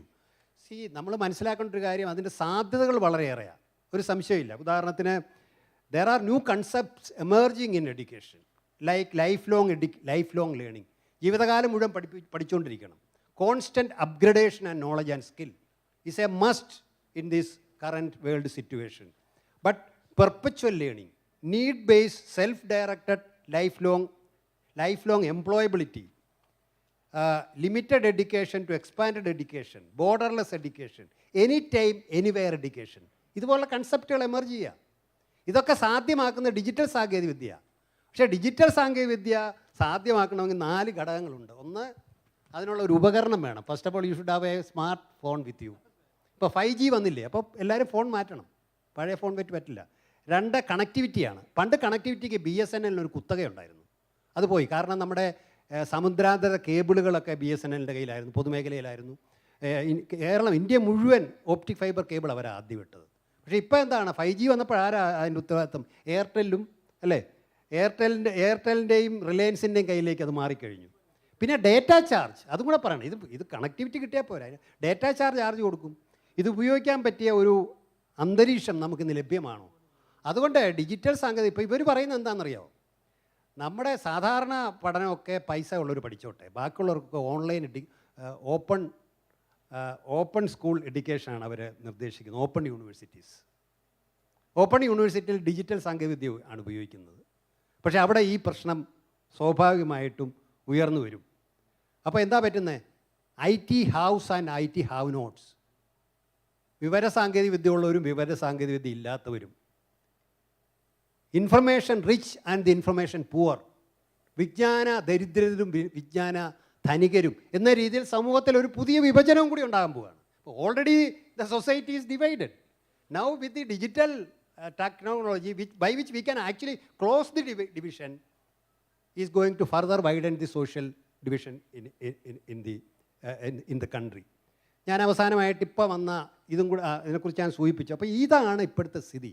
The whole issue is centering around equity issue, the social justice issue, inclusiveness issue. അത് if you read, ഇപ്പോൾ ഓരോ ദിവസവും വന്നുകൊണ്ടിരിക്കുന്ന തീരുമാനങ്ങൾ വായിച്ചു കഴിഞ്ഞാൽ അതിനെയെല്ലാം നമ്മുടെ ഡയറക്റ്റീവ് പ്രിൻസിപ്പിൾസിനെയും 86 ഇപ്പോൾ നേരത്തെ ഡോക്ടർ അജയകുമാർ സൂചിപ്പിച്ചു, അതിൽ കൃത്യമായിട്ട് പറയുന്നുണ്ട്, special emphasis on the removal of disparities and equalise educational opportunity എന്ന് എടുത്തു പറയുന്നുണ്ട്, especially to Indian women, scheduled caste and scheduled tribe. എന്നിട്ട് അതിൽ പറയുന്നുണ്ട്, സത്യത്തിൽ 86 വിദ്യാഭ്യാസം വളരെ മികച്ചതായിരുന്നു അല്ലേ sir? This was one of the best. അവരതിനകത്ത് പറഞ്ഞത് education should be a process of empowerment, education for development, education for social change. ഇതൊരു ആശയങ്ങളാണ് മുന്നോട്ട് വെക്കുന്നത്. അതിനെല്ലാം തള്ളിക്കളഞ്ഞുകൊണ്ട് സ്വകാര്യവൽക്കരണത്തെയും വാണിജ്യവൽക്കരണത്തെയും പ്രോത്സാഹിപ്പിക്കുന്ന തരത്തിലുള്ള ഒരു നയമാണ് യഥാർത്ഥത്തിൽ ഇപ്പോൾ ഇന്ത്യയിൽ അനാവരണം ചെയ്തുകൊണ്ടിരിക്കുന്നത്. ആ സാഹചര്യത്തിൽ in the contest of Kerala എന്നും കൂടി ഈ സെമിനാറിനൊരു ഉപശീർഷകമുണ്ട് അല്ലേ അജയകുമാർ? നമ്മളെ 3 കമ്മീഷനെ നിയോഗിച്ചിട്ടുണ്ട് കേരള സർക്കാർ. ഇന്ത്യക്ക് അടിസ്ഥാനത്തിൽ കേരളം വ്യത്യസ്തമായ ഒരു മാതൃക കാണിക്കും എന്ന് നമുക്ക് പ്രതീക്ഷിക്കാം. വൈജ്ഞാനിക വിപ്ലവത്തിൻ്റെ സാഹചര്യത്തിൽ പുതിയ നയം ഉയർത്തുന്ന വെല്ലുവിളികളാണ് ഡോക്ടർ ഇക്ബാൽ സൂചിപ്പിച്ചത്. കേരളത്തിൻ്റെ സാഹചര്യത്തിൽ ഈ നയങ്ങൾ ഏത് രീതിയിൽ നമുക്ക് സമീപിക്കാം, ഈ നയങ്ങളെ സമീപിക്കാം എന്നത് കേരള നിയമസഭയുടെ മുൻ സ്പീക്കർ കൂടിയായിട്ടുള്ള ശ്രീരാമകൃഷ്ണൻ അവതരിപ്പിക്കും. പ്രിയമുള്ള സഹോദരി സഹോദരന്മാരെ, എനിക്ക് തോന്നുന്നത് നമ്മൾ ഈ ചർച്ച ആരംഭിക്കേണ്ടത് അല്ലെങ്കിൽ ആരംഭിക്കാൻ ഞാൻ ഉദ്ദേശിക്കുന്നത് ഡോക്ടർ ഇക്ബാലിൻ്റെ 2 കമൻറ്റുകളിൽ നിന്നാണ്. He was asking who is the authority or person to answer our doubts or questions in a clear tongue. ആരുമില്ല എന്നുള്ളതാണ്. ഇങ്ങനെയൊരു പോളിസിയെ സംബന്ധിച്ച് ആവശ്യമായ ചർച്ചകൾ എവിടെയും നടന്നിട്ടില്ല. അസംബ്ലികളിൽ മാത്രമല്ല, വേറെ എവിടെയും ഉണ്ടായിട്ടില്ല. 2020 കോവിഡിൻ്റെ പശ്ചാത്തലത്തിൽ ബഹളത്തിൽ അതിനിടയിൽ ഈ നാഷണൽ എഡ്യൂക്കേഷൻ പോളിസി പ്രഖ്യാപിക്കാനുണ്ടായത്. ഇന്ത്യയിലാകെ ചർച്ച ചെയ്യുമെന്നും എല്ലാവരുടെയും അഭിപ്രായങ്ങൾ പരിഗണിക്കുമെന്നും എല്ലാം പറഞ്ഞിരുന്നെങ്കിലും ഒന്നും ഉണ്ടായില്ല. ഇതിൻ്റെ പ്രശ്നം എന്ന് പറയുന്നത് ഇതിൻ്റെ സാംസ്കാരികവും രാഷ്ട്രീയവുമായ പ്രത്യാഘാതങ്ങളെക്കുറിച്ച് പറയാനാണ് ഞാൻ ഉദ്ദേശിക്കുന്നത്. യഥാർത്ഥത്തിൽ കൺകറൻറ്റ് ലിസ്റ്റിലാക്കാൻ തീരുമാനമെടുത്തുകൊണ്ട് ശരിയാണെങ്കിലും കൺകറൻറ്റ് ലിസ്റ്റിൽ നിന്ന് സെൻട്രൽ ലിസ്റ്റിലേക്ക് ഇത് മാറി എന്നുള്ളതാണ്. ഏതാണ്ട് പൂർണ്ണമായിട്ടും കേന്ദ്രീകരിക്കപ്പെട്ട ഒരു രീതിയിലേക്ക് ഇന്ത്യയിലെ വിദ്യാഭ്യാസ നയം മാറുന്നു എന്നത് ചെറിയ പ്രശ്നമല്ല. ഭാഷയിലും സംസ്കാരത്തിലുമുള്ള അതിനിവേശമാണ് ഒരു സമൂഹത്തെ കീഴ്പ്പെടുത്താനുള്ള ഏറ്റവും വലിയ എളുപ്പമാർഗം എന്ന് മെക്കാളെ 1835 മിനിറ്റ്സിലൂടെ പ്രസ്താവിച്ചിട്ടുണ്ട്. വ്യാസനും വിഘ്നേശ്വരൻ എന്നുണ്ട് ആനന്ദിൻ്റെ ഒരു നോവലുണ്ട്. ആ നോവലിൽ ഇങ്ങനെ അധികാരവും കലയും ഭാഷയും സംസ്കാരവും എല്ലാം ബന്ധപ്പെട്ടിരിക്കുന്നത് വ്യക്തമാക്കുന്ന ഒരു നോവലാണത്. എന്നാൽ അതിൽ പറയുന്നത് പോലെ സാംസ്കാരികമായ അധിനിവേശത്തിലൂടെ ഇന്ത്യ ഏകീകരിക്കാനുള്ള ഒരൊറ്റ ലക്ഷ്യത്തിലേക്കുള്ള ഒരു മാർഗമായിട്ട് സ്വീകരിക്കുന്നു എന്നുള്ളതാണ് വസ്തുത.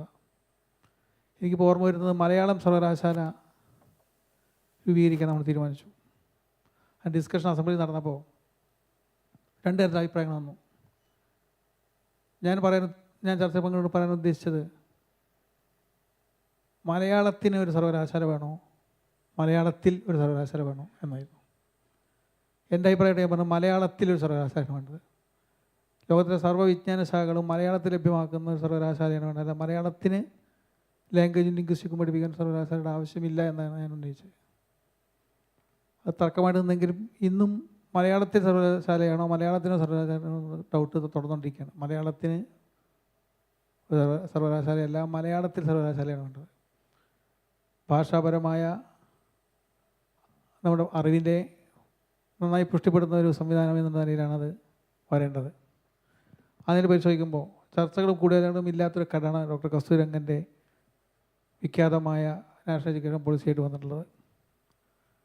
ഈ കേന്ദ്രത്തിൻ്റെ സമ്പൂർണ്ണ അധികാരം എന്ന് പറയുന്നത് ഒരു തരത്തിൽ ഭരണഘടനാ വിരുദ്ധം പോലുമാണ് എന്നാണ് വസ്തുത. വിദ്യാഭ്യാസം സമ്പൂർണ്ണ കേന്ദ്രത്തിൻ്റെ അധികാരത്തിലേക്ക് കൊണ്ടുപോകുന്നത് ഒറ്റപ്പെട്ട കാര്യമല്ല. ഇന്ത്യയിൽ 150 ജില്ലകളെ തിരഞ്ഞെടുക്കുന്ന ഉദാഹരണത്തിന് കേന്ദ്ര ഗവൺമെൻറ് 150 ജില്ലകളെ തിരഞ്ഞെടുത്ത് ചില പദ്ധതികൾ പ്രഖ്യാപിക്കുന്നു. 150 ജില്ലകളിലും ഉള്ള സ്കെയിലുകൾ യഥാർത്ഥത്തിൽ ഒന്നല്ല. ബീഹാറിലെ ഒരു ജില്ലയുടെ അവസ്ഥയല്ല കേരളത്തിലെ ജില്ല. ഈ സ്കെയിലുകൾ വ്യത്യസ്തമാണെന്ന് മനസ്സിലാക്കാതെ ഇത് ഏകീകരിച്ചുകൊണ്ട് പ്രഖ്യാപിക്കുന്ന രീതി വിദ്യാഭ്യാസ രംഗത്ത് വരികയാണ്. UGC ഇല്ലാതാക്കി, ഹയർ എഡ്യൂക്കേഷൻ കമ്മീഷൻ വന്നു, നാഷണൽ മെൻറ്റർ മിഷൻ വന്നു. ഇതിൻ്റെയൊക്കെ ഭാഗമായിട്ട് വരുന്ന മാറ്റങ്ങൾ എന്താണെന്നതിനെ കുറിച്ച് നമുക്ക് കൃത്യമായിട്ട് ധാരണയില്ല. ഗവേഷണം പ്രധാനമന്ത്രിയുടെ അധ്യക്ഷതയിൽ ഹയർ എഡ്യൂക്കേഷൻ കൺട്രോൾ അതോറിറ്റി എന്ന് പറയുന്ന സംഘം രൂപീകരിക്കപ്പെടുകയാണ്. അതിൻ്റെ ഭാഗമായിട്ട് ഗവേഷകർക്ക് സ്വതന്ത്രമായ ഗവേഷണം നടത്താൻ അധികാരമുണ്ടോ ഇല്ല എന്നുള്ള ക്വസ്റ്റ്യൻ ഇല്ല. അത് ഗവേഷണം നടത്തേണ്ട വിഷയം എന്താണെന്ന് അവർ തീരുമാനിക്കും. ആ തീരുമാനം അനുസരിച്ച് വിധേയമായിട്ട് ഗവേഷണം നടത്തേണ്ടതായിട്ട് വന്നേക്കാൻ ഇടയുണ്ട്. ഇങ്ങനെയുള്ള ഒരു കൾച്ചറൽ ഹെജിമണി സ്ഥാപിക്കാനുള്ള സാധ്യതകളുണ്ട്. മറ്റൊന്ന് കോത്താരി കമ്മീഷൻ ഉൾപ്പെടുന്ന ഉദ്ദേശിച്ചത് GDP-യുടെ 6% വിദ്യാഭ്യാസം നീക്കിവെക്കണമെന്നുള്ളതാണ്. അങ്ങനെ നീക്കിവെക്കുമ്പോൾ അതിനുവേണ്ടിയുള്ള ഡിമാൻഡ് നിരന്തരമായി ഉയർത്തിക്കൊണ്ടിരിക്കുന്ന ഒരു കാലത്താണ് സ്വതന്ത്ര യൂണിവേഴ്സിറ്റികളും സ്വയംഭരണ യൂണിവേഴ്സിറ്റികളും സ്വയംഭരണം, സ്വയം സമ്പൂർണ്ണ അധികാരം എന്ന പരസ്പര വിരുദ്ധമായൊരാശയം മുന്നോട്ട് വയ്ക്കുന്നത്. സ്വയംഭരണ യൂണിവേഴ്സിറ്റികൾ എന്ന് പറഞ്ഞാൽ സെൽഫ് ഫിനാൻസിങ് യൂണിവേഴ്സിറ്റികൾ തന്നെ ആയി മാറുക എന്നുള്ളതായിരിക്കും ഇതിൻ്റെ ഭാഗമായിട്ട് സംഭവിക്കാൻ പോകുന്നത്. അതും ചർച്ചാ വിഷയമാണ്. അങ്ങനെ അക്കാദമികമായ കാര്യങ്ങൾ ഒരുപാടുണ്ടെങ്കിലും സാംസ്കാരികവും രാഷ്ട്രീയവുമായിട്ട് ഒരുപാട് പ്രത്യാഘാതങ്ങളുള്ള ഒരു പോളിസിയാണ്. ആ പോളിസി തീർച്ചയായിട്ടും ഇന്ത്യയിലെ ജനപ്രതിനിധി സഭകളിലും മറ്റെല്ലാ മേഖലകളിലും ചർച്ച ചെയ്യാൻ നമുക്ക് സാധിക്കണം. അങ്ങനെ സാധിച്ചാൽ മാത്രമേ അതിൻ്റെ ഔട്ട്പുട്ട് ശരിയാവുകയുള്ളൂ എന്നാണ് എനിക്ക് തോന്നുന്നത്. ഈ ഒരു നാഷണൽ എഡ്യൂക്കേഷൻ പോളിസി ഒരു അധികാര പ്രയോഗത്തിനുള്ള ഒരു ഉപകരണമായി എങ്ങനെ മാറാൻ സാധ്യതയുണ്ട് എന്നാണ് ശ്രീരാമകൃഷ്ണൻ സൂചിപ്പിച്ചത്.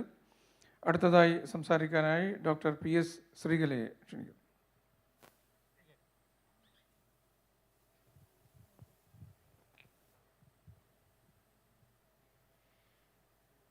ഇവിടെ 2020 നാഷണൽ എഡ്യൂക്കേഷൻ പോളിസി ഇൻട്രൊഡ്യൂസ് ചെയ്തതെന്ന് നമുക്കറിയാം. അത് ഏതൊരു സാഹചര്യമാണെന്ന് ലോകത്താകമാനം തന്നെ അതുപോലെ ഇന്ത്യയിലും നിലവിലുണ്ടായിരുന്നത് എന്ന് ബഹുമാനപ്പെട്ട മുൻ നിയമസഭാ സ്പീക്കർ ശ്രീരാമകൃഷ്ണൻ സൂചിപ്പിക്കുകയുണ്ടായി. പാൻഡമിക്കിൻ്റെ അതിതീവ്രമായിട്ടുള്ള ഒരു സാഹചര്യം, അതിനിടയിൽ വളരെ തിടുക്കപ്പെട്ട് രാജ്യത്ത് ഈ ദേശീയ വിദ്യാഭ്യാസ നയം അവതരിപ്പിക്കുകയായിരുന്നു. ആവശ്യമായിട്ടുള്ള എന്നുവെച്ചാൽ അനിവാര്യമായ ചർച്ചകൾക്ക് പോലും ഇടം കിട്ടാത്ത വിധത്തിൽ അതുപോലും അനുവദിക്കാതെ ദേശീയ വിദ്യാഭ്യാസ നയം പിന്നീട് നടപ്പിലാവുകയാണ് ഉണ്ടായത് എന്ന് നമുക്കറിയാം. അപ്പോൾ ഇത് ആകെ കേരളവും തമിഴ്നാടും മാത്രമാണ് ഈ ദേശീയ വിദ്യാഭ്യാസ നയം അവരവരുടെ സംസ്ഥാനത്ത് നടപ്പിലാക്കുന്നതിനെ സംബന്ധിച്ചുള്ള അഭിപ്രായം പറഞ്ഞത്. തമിഴ്നാട് നടപ്പാക്കില്ല എന്ന് തന്നെയാണ് പറഞ്ഞിരിക്കുന്നത്. കേരളമാകട്ടെ കേരളത്തിന് യോജിക്കുന്ന, കേരളത്തിന് സ്വീകാര്യമായിട്ടുള്ള കാര്യങ്ങൾ മാത്രം ഉൾക്കൊണ്ടുകൊണ്ട് നടപ്പിലാക്കും എന്നൊരു അഭിപ്രായമാണ് കേരളം മുന്നോട്ട് വച്ചിട്ടുള്ളത്. അപ്പോൾ അതിൻ്റെ അർത്ഥം നമ്മുടെ രാജ്യത്തിന് പൊതുവായ എല്ലാ സംസ്ഥാനങ്ങൾക്കും ഒരുപോലെ സ്വീകാര്യമായ വിധത്തിലുള്ള ഒരു പോളിസി ആയിട്ടല്ല ഈ ദേശീയ വിദ്യാഭ്യാസ നയം നിൽക്കുന്നത് എന്നാണ്. ഏറ്റവും പ്രധാനമായി ആക്സസ്, ഇക്വിറ്റി, ക്വാളിറ്റി എന്നീ 3 ഘടകങ്ങളെ പൊതുവിൽ നമ്മൾ അംഗീകരിക്കുന്നുണ്ട് വിദ്യാഭ്യാസ പ്രക്രിയയുടെ ഭാഗമായി. അങ്ങനെ നോക്കുമ്പോൾ എല്ലാ വിഭാഗത്തിൽപ്പെട്ട വളരെ വളരെ വ്യത്യസ്തമായ ധ്രുവങ്ങളിൽ നിൽക്കുന്ന മനുഷ്യവിഭാഗങ്ങൾ, പൗരന്മാർ ഉള്ള ഒരു പ്രദേശമാണ് ഇന്ത്യ. ഇവിടെയുള്ള ഈ വ്യത്യസ്തതകളെ എല്ലാം ഉൾക്കൊള്ളുന്ന വിധത്തിൽ എല്ലാ പേർക്കും പ്രാപ്യമാകുന്ന, എല്ലാ പേർക്കും ആക്സസ് ലഭിക്കുന്ന ഒന്നായിട്ടല്ല ഇന്ത്യയിലെ വിദ്യാഭ്യാസത്തെ പുതിയ വിദ്യാഭ്യാസ നയം, ദേശീയ വിദ്യാഭ്യാസ നയം കാണുന്നത് എന്ന് നമുക്ക് മനസ്സിലാക്കാൻ കഴിയും. അതിൻ്റെ ഏറ്റവും വലിയ ഉദാഹരണം എന്ന് പറയുന്നത് റൈറ്റ് ടു എഡ്യൂക്കേഷൻ 2010 ഏപ്രിൽ 1 രാജ്യത്ത് നിലവിൽ വന്ന വിദ്യാഭ്യാസ അവകാശ നിയമം. ആ നിയമത്തിൽ പറയുന്ന ഇത്ര കിലോമീറ്റർ ചുറ്റളവിൽ വിദ്യാലയങ്ങൾ ഉണ്ടായിരിക്കണമെന്നും ആ പ്രദേശത്തുള്ള മുഴുവൻ വിദ്യാർത്ഥികൾക്കും ആ സ്കൂളിൽ പ്രവേശിക്കാൻ കഴിയണം എന്നും ഉന്നത വിദ്യാഭ്യാസ രംഗത്ത് ഉൾപ്പെടെ നമ്മുടെ ഭരണഘടന മുന്നോട്ട് വയ്ക്കുന്ന എല്ലാ വിഭാഗത്തിൽ സാമൂഹികമായും സാമ്പത്തികമായുമുള്ള പിന്നാക്ക വിഭാഗങ്ങളിൽ പെടുന്നവർക്ക് പ്രവേശനം ഉറപ്പാക്കുന്ന വിധത്തിലുള്ള സംവരണം അടക്കമുള്ള, ഭരണഘടനയുടെ അടിസ്ഥാനത്തിൽ രാജ്യത്ത് നിലനിൽക്കുന്ന സംവരണം അടക്കമുള്ള റിസർവേഷൻ ഉൾപ്പെടെയുള്ള കാര്യങ്ങളെ അവഗണിച്ചുകൊണ്ട് വിദ്യാഭ്യാസ അവകാശ നിയമത്തെയും സംവരണ തത്വങ്ങളെയും അവഗണിച്ചുകൊണ്ടാണ് ഈ ദേശീയ വിദ്യാഭ്യാസ നയം പ്രാപ്യതയെ, വ്യത്യസ്ത വിഭാഗങ്ങൾക്ക് വിദ്യാഭ്യാസത്തിലേക്ക് കടന്നു വരാനുള്ള അവസരത്തെ കാണുന്നത്. അപ്പോൾ അത് തന്നെ ഇന്ത്യയുടെ ഭരണഘടനാപരമായിട്ടുള്ള മൂല്യങ്ങളോട് ഉള്ള വെല്ലുവിളിയായിട്ടാണ് കാണാൻ കഴിയുക. മറ്റൊന്ന് ക്വാളിറ്റിയാണ്. ക്വാളിറ്റിയെക്കുറിച്ച് ഗോപാൽ ഗുരു സാർ ഇവിടെ സംസാരിക്കുകയുണ്ടായി. ജീവിതത്തിൻ്റെ ക്വാളിറ്റി ഓഫ് ലൈഫ് എന്നതുമായി ബന്ധപ്പെട്ടിരിക്കുന്നതാണ് ക്വാളിറ്റി ഓഫ് എഡ്യൂക്കേഷൻ എന്നത്.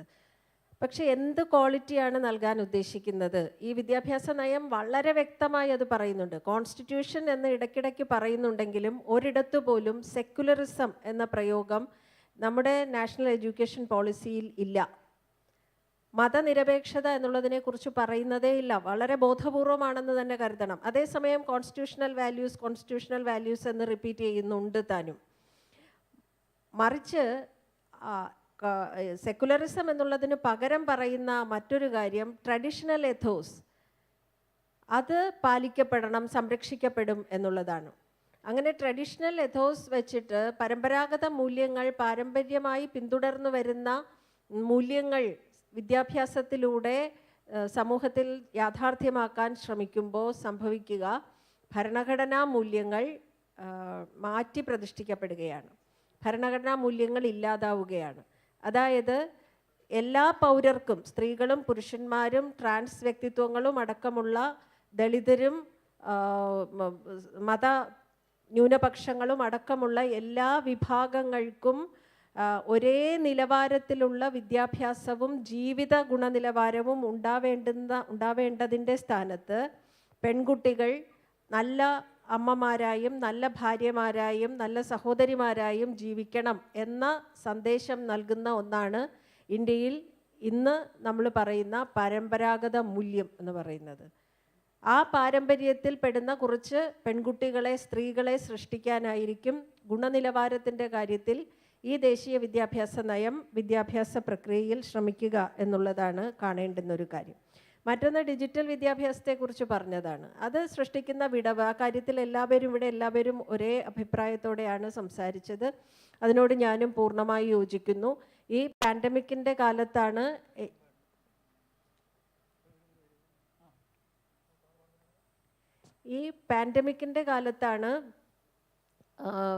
ഈ ഡിജിറ്റൽ വിദ്യാഭ്യാസം, ഓൺലൈൻ എഡ്യൂക്കേഷൻ വളരെ വ്യാപകമായി പ്രയോഗത്തിലേക്ക് വന്നത്.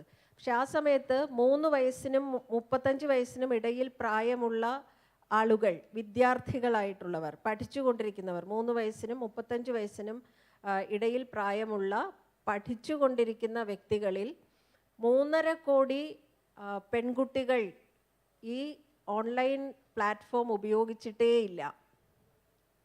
അതാണ് യാഥാർത്ഥ്യം. അപ്പോൾ അതുപോലെ തന്നെ ഗ്രാമീണ മേഖലയിൽ 1/5 ആളുകൾ മാത്രമാണ് ഓൺലൈൻ വിദ്യാഭ്യാസത്തെ പ്രയോജനപ്പെടുത്തിയത്. അർബൻ മേഖലയിൽ, നഗരപ്രദേശങ്ങളിൽ 1/3 ആളുകൾ മാത്രമാണ് ഇത് പ്രയോജനപ്പെടുത്തിയത്. ഇതാണ് കണക്കുകൾ സൂചിപ്പിക്കുന്നത്. അപ്പോൾ രാജ്യത്തെയാണ് പറയുന്നത്. ഇന്ത്യ രാജ്യത്തിലെ അവസ്ഥയാണ് ഞാൻ ദേശീയ വിദ്യാഭ്യാസ നയത്തിൻ്റെ ഭാഗമായി പറയുന്നത്. അപ്പോൾ അങ്ങനെ വരുമ്പോൾ എങ്ങനെയാണ് ഈ ഡിജിറ്റൽ വിദ്യാഭ്യാസം, ഈ പുതിയ യൂണിവേഴ്സിറ്റികളൊക്കെ വരുമ്പോൾ ഉണ്ടാകുന്ന കാര്യങ്ങളെക്കുറിച്ചും അത് ഡിജിറ്റൽ വിദ്യാഭ്യാസത്തിനാണ് ഊന്നൽ നൽകുന്നത് എന്നുള്ളതിനെക്കുറിച്ചും ഇക്ബാൽ സാർ പറയുകയുണ്ടായി. അപ്പോൾ അങ്ങനെയുള്ള ഒരു സാഹചര്യത്തിൽ ഏത് തരത്തിലാണ് നമുക്ക് ഈ വിദ്യാഭ്യാസ നയം നിലവിലുള്ള വിദ്യാഭ്യാസത്തിൻ്റെ ഗുണമേന്മയെയോ വിദ്യാഭ്യാസത്തിലേക്ക് പ്രവേശിക്കുന്ന വിദ്യാർത്ഥികളുടെ ഇക്വിറ്റിയെയോ ആക്സസിബിലിറ്റിയെയോ ഗുണകരമായി ബാധിക്കുക എന്നുള്ളത് സംശയത്തിന് ഇട നൽകുന്ന ഒരു യാഥാർത്ഥ്യമാണ്. മറ്റൊന്ന്, പല തലങ്ങളിൽ വിദ്യാഭ്യാസം പൂർത്തിയാക്കി പുറത്തു പോകാൻ അവസരം നൽകുന്നു എന്നുള്ളത്.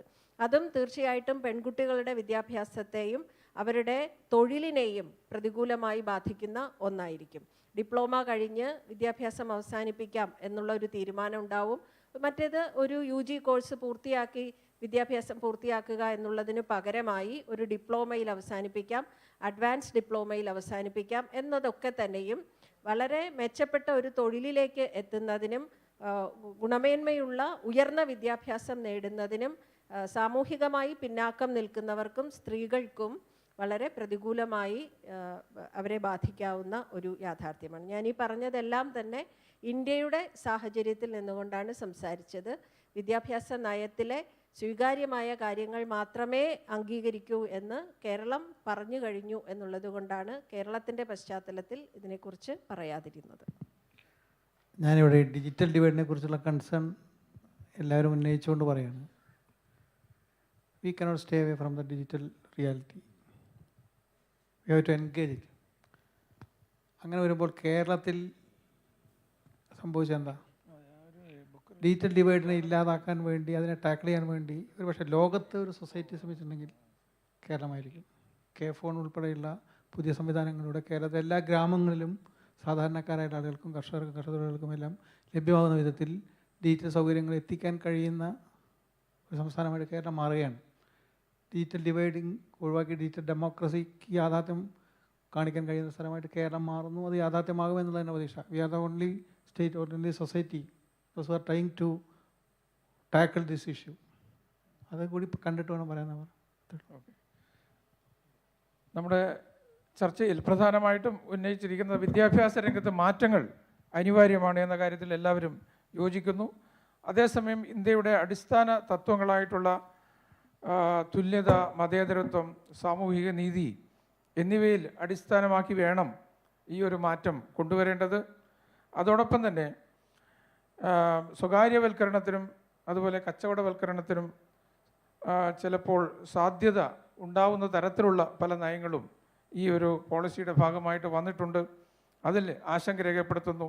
അപ്പോൾ ഈ ചർച്ചയിൽ പ്രധാനമായിട്ടും വന്നിരിക്കുന്നത് ഇത്തരം വീക്ഷണങ്ങളാണ്. അതോടൊപ്പം ഡിജിറ്റൽ ഡിവൈഡ് ഏത് തരത്തിൽ നമ്മുടെ വിദ്യാഭ്യാസത്തെ ഭാവിയിൽ ബാധിക്കും എന്ന കാര്യത്തിലും ആശങ്ക രേഖപ്പെടുത്തുകയുണ്ടായി. തീർച്ചയായിട്ടും നമ്മുടെ സമയം അവസാനിക്കുകയാണ്. വളരെ വേഗത്തിൽ ആർക്കെങ്കിലും ഒന്നോ രണ്ടോ ക്വസ്റ്റ്യൻ, മാക്സിമം 2 ചോദ്യങ്ങൾ ആർക്കെങ്കിലും ചോദിക്കാനുണ്ടെങ്കിൽ വളരെ വേഗം ചോദിക്കുക.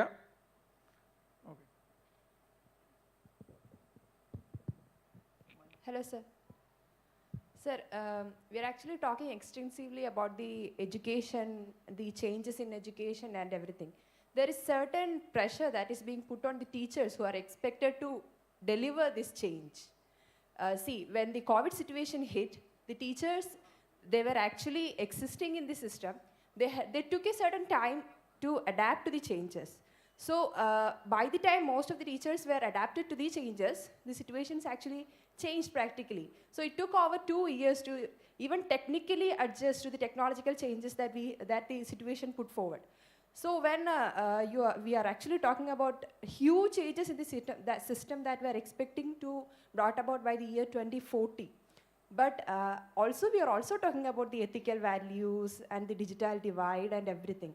Don't you think that if we are expecting to put forward these by 2040, we should at least start our preparations on the teaching area by now? Because I am actually a B.Ed student.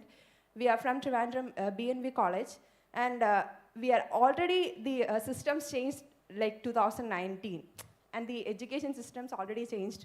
The new NEP was introduced in 2020. So we are learning something new. Then we are being told that, okay, whatever you are learning right now may not come into existence. The system will change promptly. So isn't there something that needs to be addressed there also?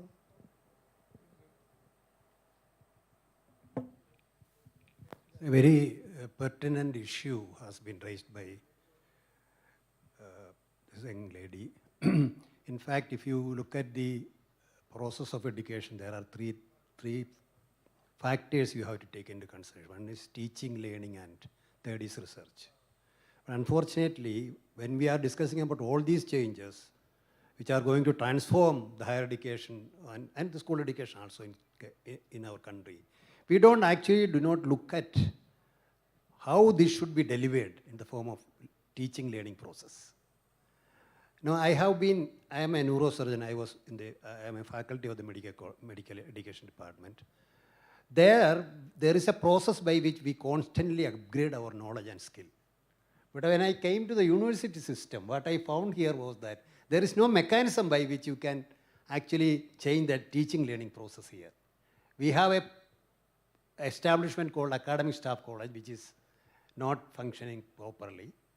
So therefore, I think there's an extremely pertinent issue has been raised here, because unless we look into the learning and teaching learning process, say for example, when semester system was introduced here, so in fact, it was in Kerala University first we have the choice-based credit and semester system was introduced by thanks to the former Vice Chancellor who just left us, Dr. Bilanilam.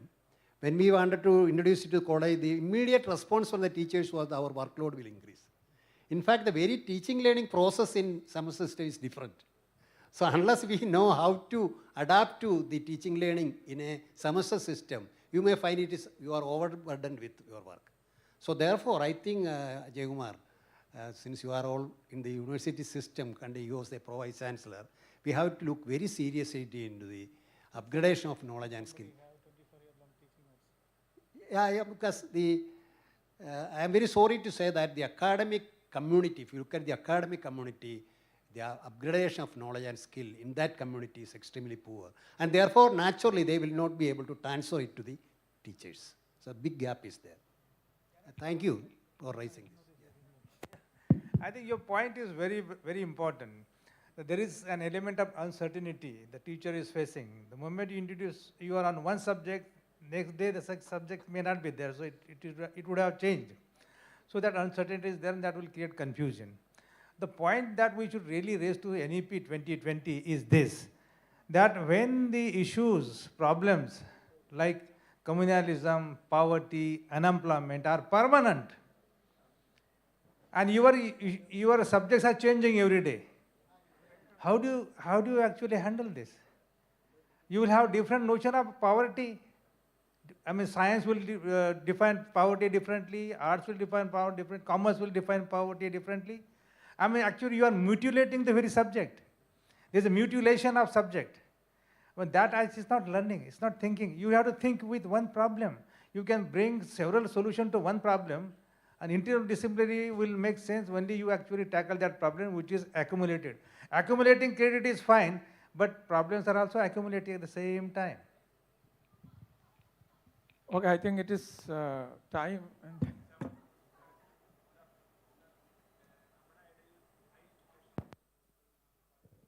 I think you use the mic. Hello.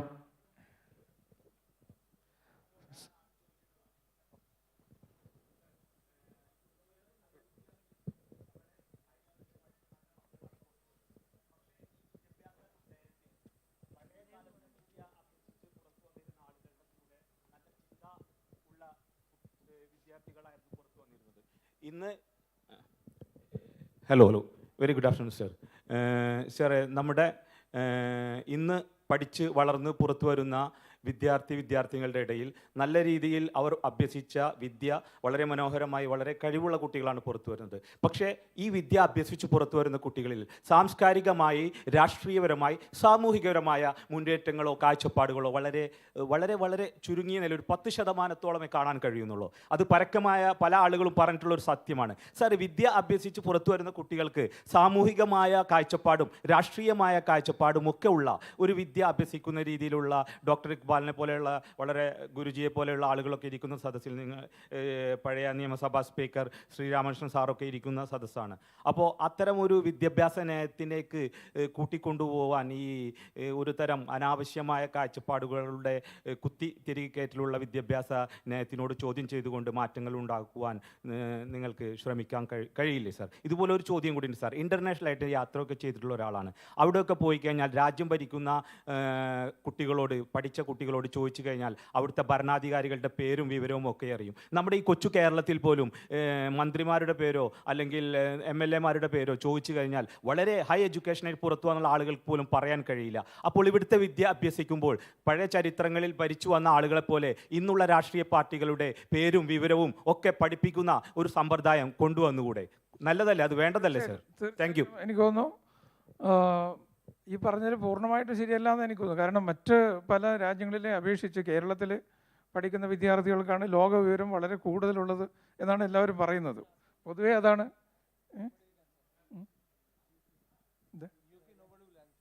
Yes, കേരളത്തിലുള്ള വിദ്യാർത്ഥികൾ പൊതുവേ ലോകപരിചയം, വളരെ ലോക വിവരങ്ങൾ നമ്മുടെ വിദ്യാഭ്യാസ സമ്പ്രദായത്തിൽ വളരെ നല്ല രീതിയിൽ തന്നെ ട്രാൻസ്മിറ്റ് ചെയ്യുന്നുണ്ട് എന്നതാണ്. അപ്പോൾ നമുക്ക് വളരെ സമയം കുറവാണ്. മാത്രമല്ല, ബഹുമാനപ്പെട്ട സ്പീക്കർ ഇവിടെ വന്നിട്ടുണ്ട്. ബഹുമാനപ്പെട്ട സ്പീക്കറെ വേദിയിലേക്ക് ക്ഷണിക്കും.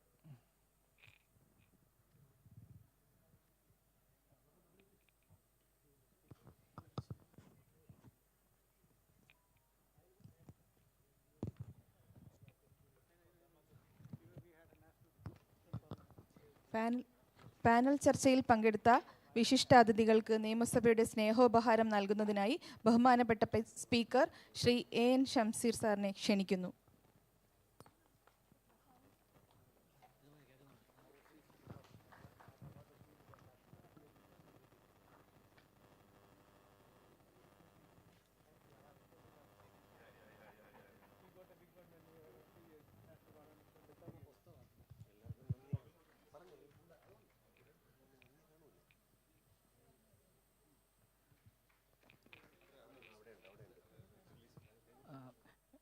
സ്പീക്കറുടെ സാന്നിധ്യത്തിൽ ലിറ്റ്ക്രിറ്റിൻ്റെ ഒരു സ്പെഷ്യൽ ഇഷ്യൂ റിലീസ് കൂടി നടത്തുകയാണ്. Professor Suja Kurup, doctor Chitra ma'am എന്നിവരെ കൂടി വേദിയിലേക്ക് ക്ഷണിക്കുകയാണ്. Suja ma'am please.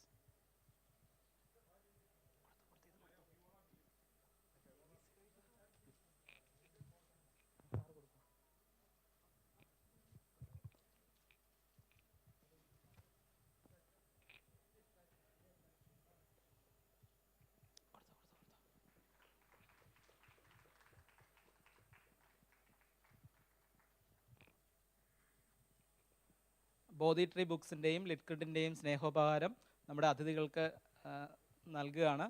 Doctor Kalyani Vallath നിർവഹിക്കുന്നതാണ്.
ദേശീയ വിദ്യാഭ്യാസ നയവും കേരളത്തിലെ ഉന്നത വിദ്യാഭ്യാസ മേഖല എന്ന വിഷയത്തിൽ ഇന്നിവിടെ ഒരു പാനൽ ചർച്ച നടത്താൻ അവസരം ഒരുക്കി തന്ന നിയമസഭാ സംഘാടകർക്കും പുസ്തകോത്സവ സംഘാടകർക്കും നിയമസഭയ്ക്കും വിശിഷ്യ സ്പീക്കർക്കും ബോധി ട്രീ പബ്ലിക്കേഷൻസിൻ്റെ നന്ദി ആദ്യമായി അറിയിക്കുന്നു.